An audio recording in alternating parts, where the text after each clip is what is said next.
இப்போ வந்து gold rate கொஞ்சம் டவுன் ஆகிட்டு இருக்கு. அப்பப்போ ஏறுது, அப்பப்போ வந்து இறங்குது. ஸோ வந்து அதிலேயே ஃபுல் அண்ட் ஃபுல் இன்வெஸ்ட் பண்ணலாமா அப்படிங்கிற கன்ஃபியூஷன் வந்து நிறைய பேருக்கு இருக்கும். பட் கோல்டு அப்படின்னு எடுத்துக்கும் போது அதில் நிறைய அன்சர்டைனிட்டியும் இருக்குது, ப்ளஸ் அண்ட் மைனஸ் இருக்குது. அதே சமயம் மியூச்சுவல் ஃபண்ட்ஸு, ஸ்டாக்ஸு அதை எடுத்துக்கிட்டாலும் அதுலேயும் நிறைய அன்சர்டைனிட்டி இருக்குது, ப்ளஸ் மைனஸ் வந்து இருக்குது. ஸோ நம்ம நியூட்ரலாக ஒரு ஸ்டாண்ட் எடுத்து பார்க்கணும் அப்படின்னா நம்ம வந்து ரெண்டுலேயுமே இன்வெஸ்ட் பண்ணுறது தான் பெஸ்ட்டு அப்படின்னு நான் சொல்லுவேன். பிகாஸ் இப்போ கோல்டு அப்படின்னு எடுத்துக்கும் போது அதில் இருக்கிற ப்ளஸ் அண்ட் மைனஸ் வந்து பார்க்கலாம். இப்போ கோல்டு அப்படின்னு எடுத்துக்கிட்டோம்னா அது வந்து ஒரு எர்த் மெட்டல். கோல்டையும் ஸ்டாக்ஸையும் நம்ம என்றைக்கும் கம்பேர் பண்ணவே முடியாது. பட் இன்வெஸ்ட்மெண்ட் அப்படின்னு வரும்போது நம்ம ரெண்டையுமே கன்சிடர் பண்ணணும் அப்படிங்கிறது இருக்குது. ஸோ இப்போ கோல்டு எடுத்துக்கிட்டிங்கன்னா கோல்டு வந்து ஒரு எர்த் மெட்டல். அது வந்து இப்போ ரேர் எர்த் மெட்டல் அப்படின்னு கூட சொல்லலாம். ஏன்னா வந்து இப்போ எதனால அந்த மாதிரி ஒரு வேர்டு சொல்லணும் அப்படின்னா இப்போ வந்து மைனிங் வந்து கம்மியாகிட்டு இருக்கு. முன்னெல்லாம் வந்து மைனிங் வந்து ஈஸியாக பண்ணாங்க. கொஞ்ச தூரத்தில் வந்து இது பண்ணாலே டிக் பண்ணாலே நமக்கு வந்து கோல்டு வந்து நிறைய கிடைச்சிட்டு இருந்துச்சு. பட் இப்போ வந்து மைனிங் ப்ராசஸ் அப்படிங்கிறது ரொம்ப டீப்பராக போக வேண்டியது இருக்குது. அங்கே போயிட்டு கோல்டு வந்து கலெக்ட் பண்ணிட்டு வர்றது அப்படிங்கிறது ஒரு டஃப்பான டிஃபிகல்ட்டான வேலையாக வந்து மாறிட்டு இருக்கு. ஸோ அப்படி பார்க்கும்போது மைனிங்கான காஸ்ட்டுங்கிறதே அதிகமாகிறதுக்கு நிறைய சான்சஸ் இருக்குது.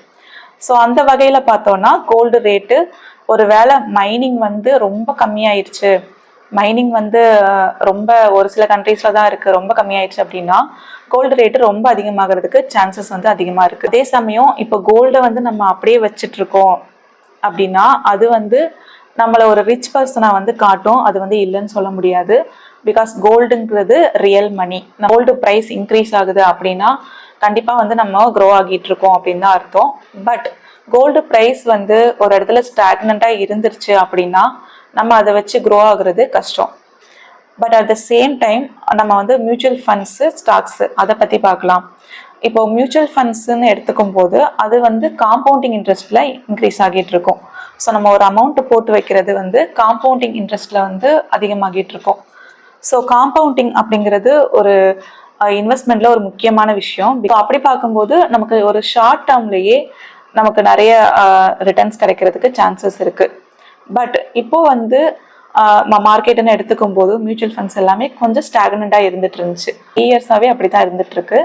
பட் மியூச்சுவல் ஃபண்ட்ஸ் அண்ட் ஸ்டாக்ஸை பொறுத்த வரைக்கும் நம்ம வந்து பயப்படணுமா இல்லை வந்து அதை நம்பி நம்ம இன்வெஸ்ட் பண்ணலாமா அப்படின்னு யோசிக்கும் போது அதில் ஒரு சில பேசிக்கான நாலேஜ் வந்து நம்ம தெரிஞ்சுக்கிறது ரொம்ப அவசியமாக இருக்குது. ஸோ மியூச்சுவல் ஃபண்ட்ஸ் அப்படின்னு பார்க்கும்போது அதில் வந்து ஷேர்ஸ், கம்பெனியோட ஸ்டாக்ஸ் வந்து நிறைய இருக்கும். ஸோ இப்போ ஏதாச்சும் ஒரு பெரிய அன்சர்டைனிட்டி வருது, ஒரு வேளை இப்போது வார் சுச்சுவேஷன் வருது அப்படின்னா, ஒரு பெரிய வார் வருது அப்படின்னா இது எல்லாமே டவுன் ஆகிருமா, இப்போ நிஃப்டி வந்து அப்படியே மைனஸில் போயிருமா அப்படின்னு பார்த்தீங்கன்னா அப்படி போகிறதுக்கு சான்சஸ் இல்லை. கிராஷ் ஆகிறதுக்கு நிறைய சான்சஸ் இருக்குது. பட் அப்படியே ஒன்றுமே இல்லாமல் போயிருமா அப்படின்னு பார்த்தீங்கன்னா அப்படி ஆகிறது ரொம்ப சான்சஸ் இல்லவே இல்லை அப்படின்னு தான் சொல்லணும்.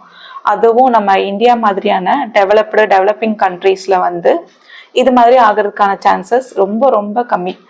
ஸோ அதனால நம்ம பயப்படாமல் மியூச்சுவல் ஃபண்ட்ஸில் வந்து இன்வெஸ்ட் பண்ணலாம். பிகாஸ் நம்ம இந்தியா மாதிரியான கண்ட்ரி வந்து நிறைய ப்ராடக்ட் பேஸ்டு கம்பெனிஸ் இருக்குது, சர்வீஸ் பேஸ்டு கம்பெனிஸ் இருக்குது. இது எல்லாத்தையுமே வந்து ஒரே நாளில் இழுத்து மூடிட்டு போயிடுவாங்களா அப்படின்னா அப்படி ஒரு விஷயம் நடக்க போகிறதே இல்லை. ஸோ அதனால ஒரு வேளை கொஞ்சம் டவுன் ஆனாலும் அது வந்து சைக்கிள் மாதிரி திரும்ப வந்து பீக்குக்கு போகிறதுக்கு உடனே வந்து ஒரு டைம் எடுத்துக்கும்.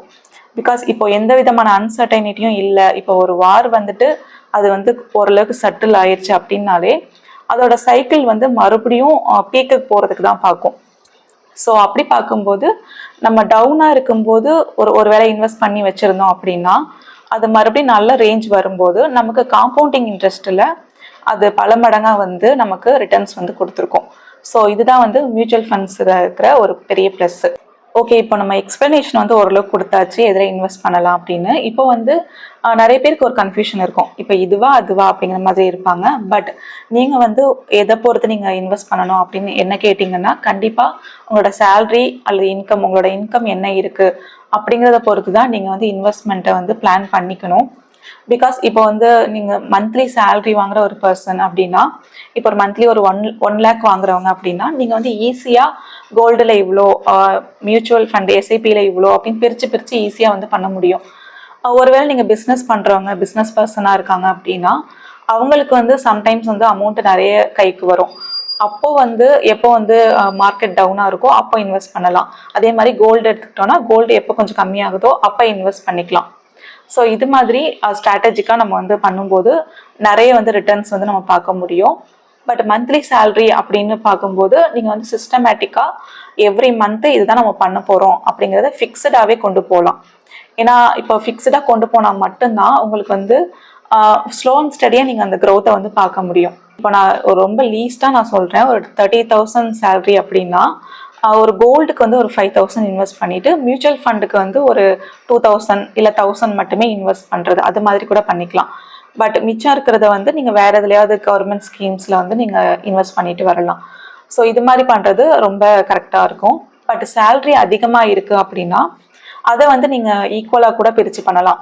இப்போ வந்து நீங்கள் நெட்டில் எடுத்து பார்த்தீங்கன்னா ஒரு மந்த்லி பட்ஜெட் பண்ணுறது எப்படி, அது மாதிரியான வீடியோஸ்லாம் நீங்கள் பார்த்தீங்கன்னா நிறைய இன்ஃப்ளூயன்ஸ் எப்படி இருக்கும்னா, இவ்வளோ வந்து பட்ஜெட் ஃபேமிலி நீட்ஸ்க்கு வந்து இவ்வளோ, வான்ஸ்க்கு இவ்வளோ, மிச்சம் எல்லாத்தையுமே வந்து மியூச்சுவல் ஃபண்ட்ஸ்லேயோ ஸ்டாக்ஸ்லேயோ இன்வெஸ்ட் பண்ணுங்க அப்படிங்கிற மாதிரியான இன்ஃப்ளூயன்ஸ் வந்து நிறைய இருந்துகிட்ருக்கு.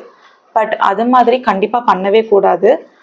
ஸோ அதெல்லாம் பண்ணாமல் நம்ம வந்து எல்லாத்துலேயுமே பிரித்து பண்ணோம் அப்படின்னா தான் நமக்கு வந்து ஒரு லாங் டர்மாக அதை பார்க்கும்போது ஓகே நம்ம வந்து கரெக்டாக தான் பண்ணியிருக்கிறோம் அப்படிங்கிற மாதிரி ஒரு சாட்டிஸ்ஃபேக்ஷன் வந்து கண்டிப்பாக வரும். கோல்டு தான் ரொம்ப வந்து சுப்பீரியர் அப்படின்ட்டு அதுலேயே ஃபுல் அண்ட் ஃபுல்லும் இன்வெஸ்ட் பண்ணணும்னு இல்லை.